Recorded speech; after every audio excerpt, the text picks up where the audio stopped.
The question a lot of people have, is Israel's response proportionate? There have been too many civilians killed, etc. So look, the first thing is obviously, and this should go without saying, but I think we have to keep saying it and reminding ourselves, it is true, every single civilian loss of life is a real tragedy. I think you have to be conscious of that no matter what side of a conflict we're on.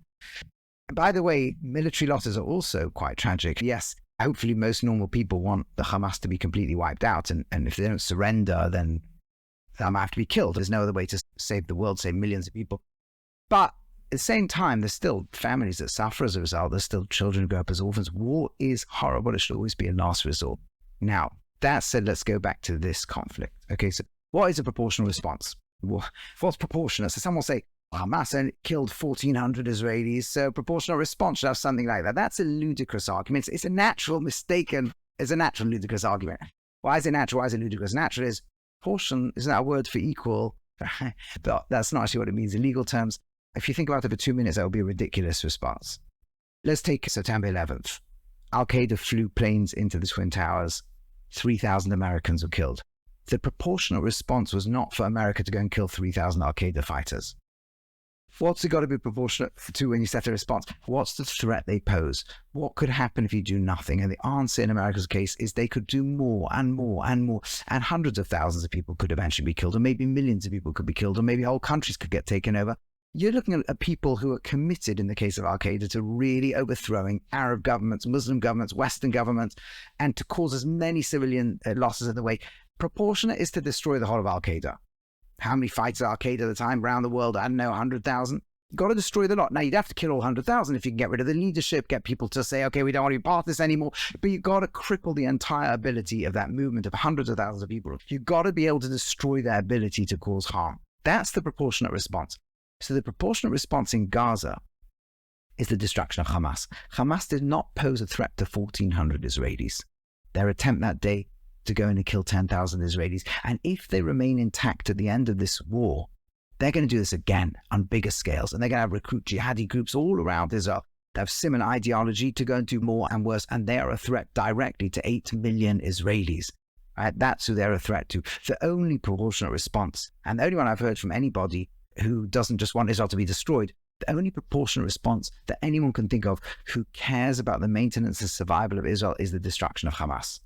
And now, destruction of Hamas means this type of fighting is going to be different to any other fighting that's happened in rounds between Gaza, Hamas, and Israel in the past. Because in the past, Hamas has been firing rockets, trying to kill thousands of Israelis. They've had the Iron Dome to protect them. They've had different protection mechanisms. And the goal each time is to deter Hamas, hit Hamas, make sure it will stop for a few more years or whatever it is. That's the goal. This time, the goal is the destruction of Hamas. It's a war Israel has not wanted to fight. It's held back from fighting for 20 years. Hamas has been goading into since at least when it took over the Strip, early 2000s, mid 2000s. By the time it was there, 2007, it's entrenched. It has now spent the last 14, 15, 16 years preparing for this war. And Israel has not wanted to fight it because it knows how many people will have to die in a war like this.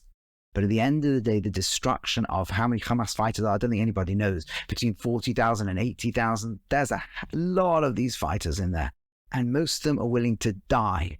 Right? Go to their death. If they can survive, they want to go out there and kill as many Israelis as they can. So the proportionate response to the destruction of tens of thousands of Hamas fighters. And Hamas fighters aren't just sitting there in the open saying, hello. They're sitting underground in hundreds and hundreds of kilometers of bunkers and networks and tunnels they've been building for nearly 20 years. Middle of the densest civilian populations. In Gaza, certainly, which are amongst the densest around the planet. There are open areas of Gaza, but that's not where Hamas are going to be. Lightly populated areas, that's not where they're going to position themselves, and they have done in the most densely populated areas under hospitals. That's where their central command is and so on. So now think about this war. This is a war that no countries yet had to try to fight. A war where you care about civilian lives, where you've got to defend your entire population. Right? They literally find rockets all over Israel as they speak. They're ready to come up from the surface if they can and slaughter Israeli civilians if Israel doesn't defeat them. And Israel has to go in there fighting in alleyways and tunnels and under buildings and all over in a place full of explosives and snipers and tens of thousands of soldiers. The West never had to face this, by the way. When the West was chasing Al-Qaeda through Afghanistan, they quickly fled and they were in mountain ranges. They were no longer in densely populated cities. When they had to chase ISIS, their last stronghold in Raqqa, There were maybe 2,000 or 3,000 ISIS fighters there, and 2,000 got out, 1,000 of them were killed. And even then, with the most precision bombing, the West killed nearly twice as many civilians as ISIS fighters, right? So think about that. If America had to go in right now, or France, or Britain, or Germany, or any of these countries, in the most moral army you think there is in the world, if you don't think Israel's in that category, I think Israel is in that category, you might disagree. Think about the most moral army in the world fighting this war right now. If it was on their border and they'd come across the border, and let's scale up to be proportionate to different countries, right? Because Britain's population is 10 times the size of Israel. So imagine some group was literally sitting on Britain's border and had come across and killed 14,000 British people, tried to kill 140,000, and wanted to kill every British person there is. And Britain's now trying to destroy them in these densely populated areas. There'll be 40,000 dead Hamas fighters to 80,000 dead by the end. And based on the way Britain and America successfully fought these wars before, in the best case scenarios, there might be close to that number of civilian casualties too. That's a proportionate response. Now, Israel doesn't want that casualty rate, nor would Britain, nor would America, right? When you're sending tanks and infantry into tens of thousands of fighters, you're looking at a scenario which the West has never really faced, maybe since, not even in World War II, where on its border is a lethal force of tens of thousands of fighters who spent nearly 20 years building these underground bunkers and human shielding. So what can you do? That's what we're asking. Well, what can Israel do? What's the better option? Do they have weapons that can hit the Hamas guy and keep the civilians above? The answer is they do, and that's what Israel is doing, right? I'll prove it to you. Israel's fired into the strip so far, into Gaza, more than 12,000 bombs. Most of them are bunker busting bombs. They got 20, 30, 40, sometimes 50 meters underground and blow up a bunker. Those bombs are immensely powerful. If Israel was just being callous with civilians, I just didn't care whether they kill civilians or not, then on the surface, an apartment building would be collapsed every single time they fired them. And those apartment buildings could easily have 50 to 100 people in. So just do the maths, 12,000, 13, how many have they fired in there? On average would kill 50 people, let's say conservatively. So what's 12,000 times 50? 600,000 people. That's how many dead there would be if Israel didn't care about civilian casualties. Now, the 10,000 that have died, probably half of them are Hamas fighters. Another 1,000 or 2,000 probably have died from the 800 Hamas rockets that have landed in the strip. But somewhere in there, there's still a few thousand casualties that have happened. That's tragic. But it's not 600,000. How come the figure is so relatively low? And let's remember one more very important thing. It's in Hamas's interest to maximize the amount of deaths in this conflict. They want as many deaths as there can be, and I'll tell you why. It's in Israel's interest to make sure there's as few as possible. Right? And I'll tell you the values on each side. Hamas needs civilian casualties because it's their best chance of survival. That's why they built themselves into such densely populated human shield populations. That's why when Gazans have tried to flee, Hamas has shot them or planted bombs or blocked the roads to keep as many as they possibly can. They've used every system they can, educational, social media, even using religious instruction to try to tell people they have to stay. And they've announced that. They've said to the West why they're doing it, right? Their spokespeople have said it because we're proud to die as martyrs, right? That this is a part of our cause, dying as martyrs. They want martyrs. They want Palestinian civilians to be martyrs because the Palestinian civilians dying protects them. Because the more Palestinian civilians who die and the more the West obsessively covers it, as they will, the more rage there can be, the more pressure there'll be on governments to pressure Israel, the more pressure comes on Israel to stop the war and let Hamas live, to come up the next day, 10 years, 3 years' time, 2 years' time, 1 year's time, 10 years' time, and slaughter more and more civilians again, more and more Israelis again. So they will have their own civilians die to give them the chance to kill civilians in Israel. And that's why they're doing everything they can to ensure a maximum amount of civilian deaths. Right? They're literally endangering millions of Palestinian civilians, putting as many as they can in the firing line in order to ensure the choice is this. Israel, you've got to either kill our civilians or we'll kill your civilians. It's death either way. We win either way. You almost can't think of a sicker ideology on planet Earth. And for all those people protesting Israel, they should be screaming at Hamas for this. Screaming at Hamas. How dare you put millions of Palestinians on the line? How dare you endanger and kill so many of them so that you can then go and kill Israelis? What a murder cult there is. And what's Israel's side? It wants as few civilians as it possibly could. First of all, because it actually has, I know some of you who hate Israel won't believe this, but anybody who knows Israel knows it has the same sort of moral values that most Western countries have, which is don't want civilian deaths. If you could fight the war with 0 civilian deaths, every Israeli would jump up and down and say, yes, yes, yes, no civilian deaths. And even if you think they're not like that, then just from a cynical self-preservation perspective, every civilian death works against Israel's self-interest as well. So for the moral reasons And even self-interest reasons, they need as few civilian deaths as possible.